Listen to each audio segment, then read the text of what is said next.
Good morning, students. It is a competitive batch for English, and we will start today tense. जैसा कि हमने पिछले class में parts of speech को deal कर दिया था और मैंने टेंस स्टार्ट कर दिया था, तो टेंस में हमने बताया था अकॉर्डिंग टू नाउन एग्जिस्टेंस मैंने पढ़ा दिया था। तो अब हम लोग पढ़ेंगे अकॉर्डिंग टू वर्ब। तो अकॉर्डिंग टू वर्ब के लिए वो टेबल मैं स्टार्ट कर रहा हूँ आज, तो देखिएगा। तो सबसे पहले हम लोग बात करते हैं, इंग्लिश की क्लास है ये, तो इंग्लिश क्लास में हम लोग टेंस को फॉलो करेंगे। सबसे पहले हम लोग आज फॉलो करेंगे टेंस को। तो टेंस में हमने ये बताया भी था कि टेंस का मतलब क्या होता है। पिछले क्लास में ये एक रिव्यू दिए भी थे कि टेंस मतलब क्या होता है। Ten plus senses, ten senses, यानी कि टेंस जो है वो टेन सेंसेस होता है। और इसी का मतलब होता है 10 भावों का समूह, 10 भावों का समूह। यानी कि टेंस जो है 10 भावों के समूह से ही मिलकर बना है, और 10 से 11वां भाव नहीं होता है। और ये 10 भाव है क्या, तो ये 10 भाव है जिसको हम लोग डायलेक्ट के रूप में हम लोग जानते हैं। यानी कि इंग्लिश लैंग्वेज जो है वो किससे जाना जाता है, डायलेक्ट के रूप से। इंग्लिश लैंग्वेज की दुनिया को डायलेक्ट कहा जाता है। और डायलेक्ट में ये 10 भाव क्या है, तो वो 10 भाव आप यहाँ पे देखेंगे। इसको भी मैंने बता दिया था आप लोगों को पिछले क्लास में, ऑफलाइन क्लास में। ये ऑनलाइन क्लास में चल रहा है, तो इसलिए एक बार फिर से रिवीजन कर देता हूँ। तो आपका मान लीजिए ये 1 है, ये 1 है, ये 2 है, ये 3 है, ये 4 है, ये 5 है, ये 6 है, और ये 7 है, ये 8 है, और एक बीच में इंटर कर देता हूँ। 6 है, 7 है, ये 8 है, और ये 9 है, और ये 10 है। ये 10 भाव इसी को कहा जाता है। 10 भाव में एक्चुअली है क्या, तो पहला जो होता है वो एक्सिलरी वर्ब है। पहला जो है एक्सिलरी वर्ब है, एक्सिलरी वर्ब का भाव है। यानी कि एक्सिलरी वर्ब का भाव मतलब क्या हुआ, टेंस कभी भी स्टार्ट होता है तो एक्सिलरी वर्ब से स्टार्ट हो सकता है। यानी कि जैसे कि do does, do does, do does did, ये 3 से स्टार्ट होगा। या फिर is, are, am, was, were, ठीक है, was, were, was, were, has, have, या शैल, या विल, इतने सारे से या स्टार्ट होंगे, तो इसको हम लोग बोलते हैं एक्सिलरी वर्ब से। तो ये फर्स्ट भाव है। मतलब इसका आंसर जब भी कभी देना होगा तो यस या नो में आप कंप्लीट आंसर दे सकते हैं। यस या नो में इसका सेटिस्फैक्शन आंसर मिल जाएगा। लेकिन इसके बाद जो सेकंड भाव होगा, मान लीजिए हु है, हु मतलब क्या होता है, कौन। तो कौन, इसका जो ये सेकंड भाव है, सेकंड भाव है, यानी टेंस में ये सेकंड भाव को रिप्रेजेंट करता है, या सेकंड सेंस को रिप्रेजेंट करता है। उसी तरह थर्ड क्या होता है, वेयर, यानी कहाँ, वेन, कब, वाई, क्यों, विच, कौन सा, होम, फॉर किन्हें, ठीक है, होम किन्हें, हुज किसका, ठीक है, हुज किसका। उसी तरह से वे, होम हो गया, हुज हो गया, विच हो गया, और क्या बच जाता है, हाउ तो 10 नंबर में दे दीजिए, और इसमें बच जाएगा हुज हो गया है, which, why, when, where, who, what, WHAT, what. ये 10 सेंसेस है। इसी 10 सेंसेस पे पूरा टेंस बना है। मतलब इसी पे, इसी 10 भाव के, इसी 10 सेंस से पूरा टेंस बेस्ड होता है, और इसी पे हम लोग टेंस पढ़ते हैं। यानी इसी 10, यानी 10 से 10 सेंस के बाद 11 सेंस नहीं होता। 11 सेंस इसमें हो ही नहीं, पॉसिबल ही नहीं है टेंस में, इसलिए इसको 10 सेंसेस कहा जाता है। तो आई थिंक ये 10 सेंसेस आपको समझ में आ गई होगी। अब हम लोग पढ़ेंगे 10 सेंसेस के बाद हम लोग पढ़ेंगे टेंस के बारे में, टेंस के काइंड्स के बारे में पढ़ेंगे। तो टेंस के काइंड्स, तो आई थिंक ये क्लियर हो गया होगा। अब उसको हम लोग आगे बढ़ते हैं टेंस के काइंड्स में। तो आई थिंक ये काफी सफिशियंट है कि ये 10 सेंस आखिर नाम क्यों पड़ा है।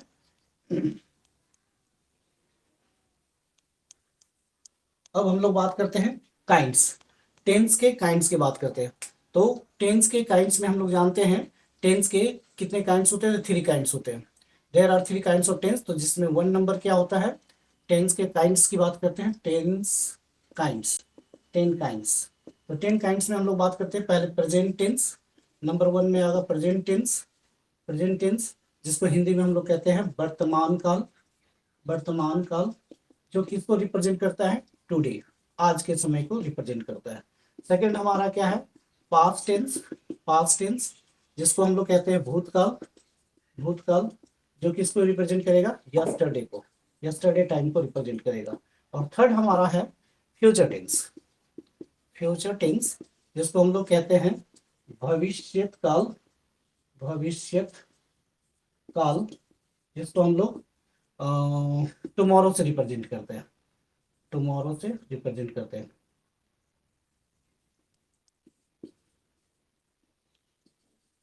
टुमारो से रिप्रेजेंट करते हैं। तो ये क्लियर हो जाएगा। तो प्रेजेंट टेंस जो है वो क्या है, प्रेजेंट टाइम को इंडिकेट करने वाले टेंस को हम लोग प्रेजेंट टेंस कहते हैं। ठीक है, तो प्रेजेंट टेंस के बारे में आज हम लोग पढ़ेंगे, स्टार्ट करेंगे प्रेजेंट टेंस। प्रेजेंट टेंस के बारे में इसको 3 काइंड्स लिखने के बाद अब आप आ जाएंगे फर्स्ट काइंड में। फर्स्ट काइंड हमारा क्या है, प्रेजेंट टेंस। तो प्रेजेंट टेंस में, प्रेजेंट टेंस के बारे में हम लोग जानेंगे कि एक्चुअली प्रेजेंट टेंस है क्या, कैसे हम लोग इसको आइडेंटिफाई करेंगे। तो प्रेजेंट टेंस क्या होता है, प्रेजेंट टेंस जो होता है the present, the present time of work, the present time of work is known as present tense। ठीक है, उसके बाद अब इसके काइंड्स लिख लेंगे। There are four there are four kinds of present tense. There are four kinds of present tense. तो there are four kinds of present tense में नंबर 1 क्या होता है, सिंपल प्रेजेंट टेंस। ये याद रखेंगे, सिंपल प्रेजेंट टेंस। नंबर 2 क्या होता है, नंबर 2 की बात करेंगे तो present continuous tense, present continuous tense. Third क्या होता है, present perfect tense, present perfect tense.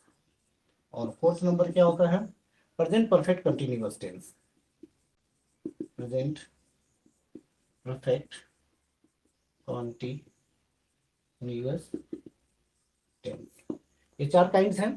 तो इन चारों काइंड्स को आप लोग ध्यान से देखेंगे, इन चारों काइंड्स को आपको लर्न कर लेना है। अब उसके बाद हम लोग पढ़ेंगे प्रेजेंट, सिंपल प्रेजेंट टेंस को आज हम लोग डील करेंगे।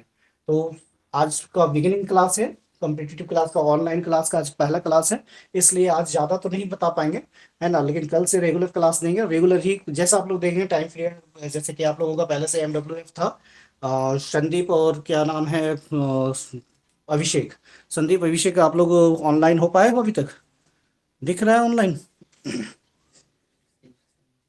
संदीप है, संदीप आवाज आ रही है संदीप? हेलो।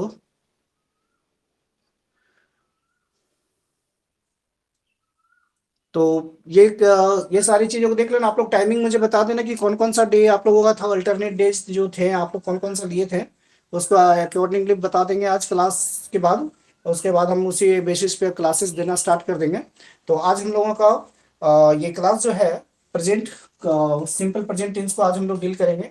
तो प्रेजेंट टेंस के बारे में तो इतना जानने के बाद, इसके काइंड्स को जानने के बाद, इसके काइंड्स में पहला काइंड्स हमारा होता है सिंपल प्रेजेंट टेंस। तो सिंपल प्रेजेंट टेंस में, सिंपल प्रेजेंट टेंस में हम लोग क्या देखेंगे, सबसे पहले उसकी साउंड को देखेंगे। साउंड के बाद स्ट्रक्चर, स्ट्रक्चर 3 तरह के आपको टेंस में स्ट्रक्चर पढ़ने हैं। तो सबसे पहले 1 नंबर पे आप देखिएगा किसके बारे में हम पढ़ने जा रहे हैं, सिंपल प्रेजेंट टेंस के बारे में पढ़ने जा रहे हैं, सिंपल प्रेजेंट टेंस के बारे में पढ़ने जा रहे हैं। तो सिंपल प्रेजेंट टेंस में सबसे पहला हमारा काम क्या होता है, साउंड को चेक करना कि साउंड क्या होता है। तो साउंड इसका ध्यान रखिएगा, इसका साउंड ता है, ती है, ते है। मतलब कोई भी सेंटेंस जो इससे एंड करेगा, ता है, ती है, ते से एंड करता हो, तो समझ जाइए वो सिंपल प्रेजेंट टेंस का सेंटेंस है। एग्जांपल के रूप में देखिएगा, जैसे मैं स्कूल जाता हूँ, मैं स्कूल जाता हूँ। आप पत्र लिखते हैं, आप पत्र लिखते हैं। सीता गाना गाती है। मोह या फिर वह सीख देते हैं, वह चाय पीता है। 4 एग्जाम्पल काफी है। अब इसमें 3 स्ट्रक्चर आपको पढ़ने हैं। इसमें स्ट्रक्चर्स की जब हम बात करेंगे, स्ट्रक्चर्स की जब हम बात करेंगे तो आपको 3 स्ट्रक्चर्स हमेशा पढ़ने हैं। कोई भी टेंस हम पढ़ेंगे तो 3 स्ट्रक्चर्स पढ़ने हैं। तो 3 स्ट्रक्चर कौन कौन से होंगे ये देखेंगे, फर्स्ट, सेकंड, थर्ड। तो फर्स्ट हमारा होगा स्ट्रक्चर नंबर 1। स्ट्रक्चर नंबर 1 जो होगा उसको हम लोग कहेंगे assertive structure, assertive structure, assertive structure. Second हमारा क्या होगा, इंटेरोगेटिव स्ट्रक्चर, नहीं निगेटिव, पहले निगेटिव कर लीजिएगा, निगेटिव स्ट्रक्चर, निगेटिव स्ट्रक्चर। और थर्ड हमारा है interrogative structure, interrogative. Interrogative structure, interrogative structure. तो ये तीन स्ट्रक्चर आपको पढ़ने हैं, चाहे सिंपल प्रेजेंट हो, चाहे प्रेजेंट कंटिन्यूअस हो, चाहे प्रेजेंट परफेक्ट टेंस हो, कोई भी स्ट्रक्चर हो, कोई भी टेंस हो, आपको तीन स्ट्रक्चर पढ़ने हैं, असर्टिव, नेगेटिव एंड इंट्रोगेटिव। ये तीन स्ट्रक्चर्स आपको पढ़ने हैं। तो आई थिंक ये समझ में आ रही होंगी आपको। अगर ये तीन स्ट्रक्चर आपने समझ में आ गया होगा तो आपको फर्स्ट स्ट्रक्चर जो है वो मैं बताने जा रहा हूं। तो फर्स्ट स्ट्रक्चर क्या है आपके पास? आपके पास फर्स्ट स्ट्रक्चर है, अभी अभी मैंने बताया फर्स्ट स्ट्रक्चर जो हम बात कर रहे हैं। तो स्ट्रक्चर्स में हम बात करें तो एक नंबर में आपका कौन सा स्ट्रक्चर आएगा? असर्टिव स्ट्रक्चर आएगा, जिसको हम नॉर्मल स्ट्रक्चर भी कहते हैं, लेकिन आप असर्टिव स्ट्रक्चर लिखेंगे, असर्टिव स्ट्रक्चर। असर्टिव स्ट्रक्चर में क्या होता है? सब्जेक्ट होगा प्लस V1 ऑब्लिक V5 होगा प्लस ऑब्जेक्ट होगा प्लस प्लस नहीं, ब्रैकेट में टू डज लिख लेंगे। इसकी इंपॉर्टेंस है, क्यों होता है ऐसा, इसके बाद में दिखाते हैं। नोट लिख लेंगे, इसमें नोट क्या होता है कि ही सी नेम, यानी कि third person singular number, he she name third person singular number के नाम से इसको जाना जाता है, थर्ड पर्सन सिंगुलर नंबर। यानी कि अगर कोई भी subject third person singular number का हो, थर्ड पर्सन सिंगुलर नंबर का हो, थर्ड पर्सन सिंगुलर नंबर में आपको याद होगा कि वो टेब सब्जेक्ट का प्लेस हमने बताया था, सब्जेक्ट का जो टेबल बताया था उसमें थर्ड पर्सन सिंगुलर नंबर भी एक पोजीशन रखता है, और उसमें जो भी चीजें आएंगी, जैसे माई मदर, ये भी थर्ड पर्सन सिंगुलर नंबर में आएगा। ही सी नेम के अलावा माई मदर हो सकता है, मतलब जहाँ पे एक नाउन का इंडिकेशन होगा उसे थर्ड पर्सन सिंगुलर नंबर में हम लोग उसको रखेंगे। तो ही सी नेम जहां भी दिख जाए आपको, वहां पे आपको क्या लगाना है? V5 लगाना है। V5 का मतलब क्या होता है? वर्ब में SEIES का होना जरूरी है, ठीक है, वर्ब में SEIS का होना जरूरी है। अब एग्जाम्पल के तौर पे आप देख सकते हैं, नंबर 1 एग्जाम्पल हमारे पास क्या था? मैं स्कूल जाता हूं, तो क्या हो जाएगा? I go to school, I go to school हो गया। सेकंड हमारा क्या है? आप पत्र लिखते हैं, तो क्या हो जाएगा इसका English? You write a letter, you write a letter, you write a letter, ठीक है, यू राइट अ लेटर। उसी तरह से सीता गाना गाती है, सीता गाना गाती है तो क्या हो जाएगा? सीता, देखिए यहाँ पे नेमिंग वर्ड दिख रहा है इसमें, ही सी या नेम, ये दो वर्ड्स ऐसे दिख रहे हैं जो ही सी नेम को फॉलो करेगा, यानी थर्ड पर्सन सिंगुलर नंबर को फॉलो करेगा। तो इसमें वर्ब क्या होना चाहिए? SIES लगेगा। SIES लगने का मतलब क्या है? सीता गाना गाती है तो क्या हो जाएगा? Sita sings, Sita sings a song, ठीक है, सीता सिंग्स अ सॉन्ग, दिख रहा है यहाँ तक, ठीक है। उसके बाद 4 नंबर में आ जाएगा वह चाय पीता है, तो क्या हो जाएगा? ही टैक्स टी, ही टैक्स टी। तो ये सिंपल का स्ट्रक्चर था असर्टिव स्ट्रक्चर में, असर्टिव स्ट्रक्चर का ये एग्जांपल्स थे और स्ट्रक्चर्स थे। तो इसको आपको ध्यान में आ गया होगा। अगर ये ध्यान में समझ में आ जाती तो हम लोग सेकेंड पार्ट पढ़ेंगे। क्या हम लोग सेकेंड पार्ट पढ़ेंगे? असर्टिव के बाद किसकी बारी आती है? नेगेटिव की। असर्टिव के बाद जब नेगेटिव की बारी आती है तो हम नेगेटिव लगाते हैं। तो नेगेटिव लगाने के लिए हमें क्या करना चाहिए? चलिए इस समय सारा स्ट्रक्चर ही मिटा देता हूँ, आप लोग इसको कॉपी डाउन करेंगे, उसको नोट डाउन कर लीजिएगा। अब देखिएगा, अब हमारे पास 2 नंबर में आएगा नेगेटिव स्ट्रक्चर। नेगेटिव स्ट्रक्चर में हमें क्या करना होगा? नेगेटिव स्ट्रक्चर में हमें करना होगा, सब्जेक्ट होगा प्लस डू डज, जो वो ब्रैकेट में मैंने लिखा था वो डू डज का काम शुरू हो गया, प्लस नॉट प्लस V1। याद रखेंगे डू डज जहां भी दिखेगा वर्ब का फॉर्म V1 में आ जाएगा, प्लस ऑब्जेक्ट होगा। अब एग्जांपल नंबर 1 हमारे पे देखिए, मैं स्कूल जाता हूं, तो इसका नेगेटिव क्या हो जाएगा? मैं स्कूल नहीं जाता हूँ, मैं स्कूल नहीं जाता हूँ। तो इसका इंग्लिश क्या हो जाएगा?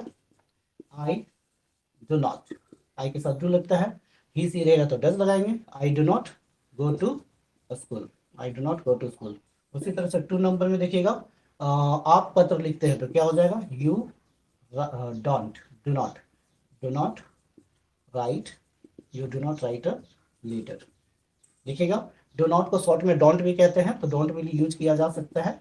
एंड सीता गाना गाती है तो क्या होगा? सीता गाना नहीं गाती है। इसका हिंदी पहले मैंने छोड़ दिया ना, हिंदी भी लिख लेते तो अच्छा रहता। हिंदी भी आप लोग लिख लीजिएगा। जैसे आप पत्र नहीं लिखते हैं, तो आप पत्र नहीं लिखते तो क्या होगा? You do not write a letter. Sita गाना नहीं गाती है तो क्या हो जाएगा? सीता, सीता डज नॉट, इस पर नेमिंग है इसलिए डज नॉट होगा, शॉर्ट में डजेंट कहते हैं। Sita doesn't sing a song, sing sing a song. उसके बाद 4th नंबर में क्या है आपके पास? वह चाय पीता है, तो ये वह चाय नहीं पीता है, नेगेटिव बना लीजिएगा, पहले हिंदी लिख लीजिएगा उसके बाद बनाइएगा आप लोग। वह चाय नहीं पीता तो क्या हो जाएगा?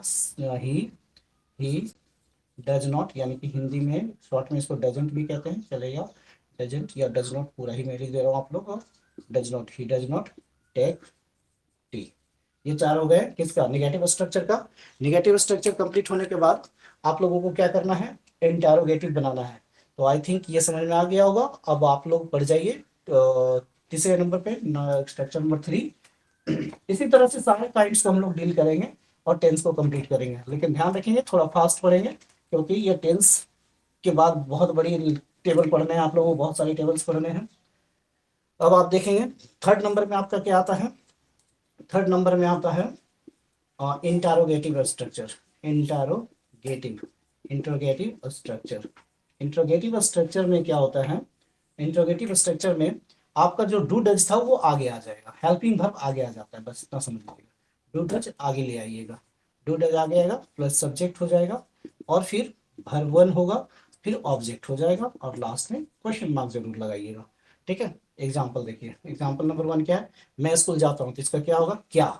क्या मैं स्कूल जाता हूँ, क्या लगना स्टार्ट हो जाएगा आगे, क्या मैं स्कूल जाता हूँ, तो क्वेश्चन मार्क लगा दिए। क्या मैं स्कूल जाता हूँ, तो देखिए मैं है तो मैं के साथ डू लगेगा, और ही सी नेम लगेगा तो डस लगाएंगे।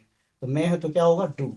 Do I go to school, do I go to school. दूसरा नंबर देखिए, क्या आप पत्र लिखते हैं, क्या आप पत्र लिखते हैं, क्या आप पत्र लिखते हैं, तो क्या हो जाएगा इसका, do you write, do you write a letter, do you write a letter, question mark. Third number में देखिए, सीता गाना गाती है, तो इसका हिंदी क्या हो जाएगा, क्या सीता गाना गाती है, आप लोग खुद लिख लीजिएगा पहले, क्या सीता गाना गाती है, और इसका इंग्लिश क्या होगा, सीता है तो क्या हो जाएगा, डज लगेगा, does Sita, does Sita sing a song.